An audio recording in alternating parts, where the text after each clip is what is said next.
Det er det min afsluttende prøve i almen sprogforståelse. Yes. Jeg skulle lave en sætning, hvor jeg skulle finde ordklassens funktion, form og kendetegn.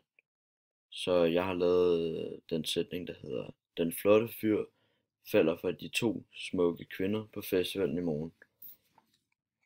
Øhm, Den og de er artikler, og de har funktioner, de bestemmer bekendthedsgraden af et substantiv. Artikler viser også, hvorvidt vores substantiv er bestemt eller ubestemt. Flotte og smukke er adjektiver. De har den funktion, at de beskriver vores substantiv. Adjektiver er beskrivende og beskriver egenskaber, kvaliteter og kvantiteter. Ja, så har vi fyr og kvinder og festivalen, og det er vores substantiver. Det er dem, der betegner substans eller indhold, som væsener eller genstande og begreber. Vi kan finde substantiver som subjekt, objekt, dativobjekt, prædikater eller som styrelsen af en præposition. Falder er et verbum. Ja, verber kan være en handling, en forandring eller en tilstand. Uden verbum kan vi ikke lave en sætning. Ja, for det er en konjunktion. To, de to smukke piger. To, det er et talord. Talord bruges til at beskrive et antal eller mængde. Der er kardinaltallet, der beskriver mængden, og ordinaltallet, der bestemmer rækkefølge.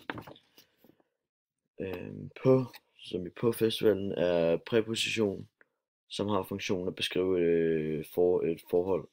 Det kan være forhold til tid eller sted, måde, en årsag. De her præpositioner bliver også kaldt for kasseord, fordi at man kan sætte sig i forhold til en af kasse. Er man nede i kassen, ved siden af kassen eller over kassen. I morgen, det er et adverbium. Adverbier udtrykker særlige omstændigheder ved et udsagn. Vi kan finde adverbier, når vi snakker om tid, sted, måde og grad. Yes, så er jeg blevet sat til at lave 3 sætninger. En på dansk, en på engelsk og en på mit andet fremsprog, og jeg har spansk. De 3 sætninger skal illustrere 3 forskellige tider, medmindre man så er spansk. Skal forklare verbets funktion, form og kendetegn. Yes. Lisa gik en tur. Verbet i den sætning, det er gik, og verbet har den funktion, det beskriver, hvad Lisa gør, nemlig at hun gik. Gik er et intransitivt verbum. Gik er præteritum her i den her sætning, og det der kendetegner præteritum, det er, at det viser den ligesom afsluttede fortid. Det der er afsluttet fortiden. Peter eats a sandwich. Verbet i denne sætning er eats. Verbets funktion er at fortælle os, hvad Peter laver, nemlig at han, he's eating, he eats. Han spiser. Eats er transitivt verbum. Eats er i præsens. Det der kender præsens, det er den handling, der sker, sker lige nu. Det ligesom sker nu. Den tredje sætning, det er yo como una naranja. Verbet i denne sætning, det er como. Verbets funktion er at fortælle, hvad jo gør, altså hvad jeg gør, nemlig at spise den her appelsin. Como er transitiv verbum, og como er i præsens. Og som sagt, det der kendetegner præsens, det er, at det er en handling, der sker lige nu. Så udarbejde 2 sætninger, der skal analyseres.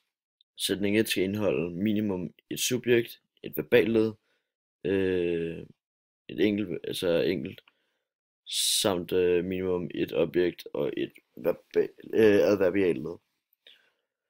Så mit bud det er, at manden køber mælk hver dag. Øh, Her så er det manden, der er vores subjekt. Vores objekt, vores verballed, det er køber, manden køber. Objekt, hvad køber manden, ikke? Det er mælk. Og så vores adverbialled hver dag.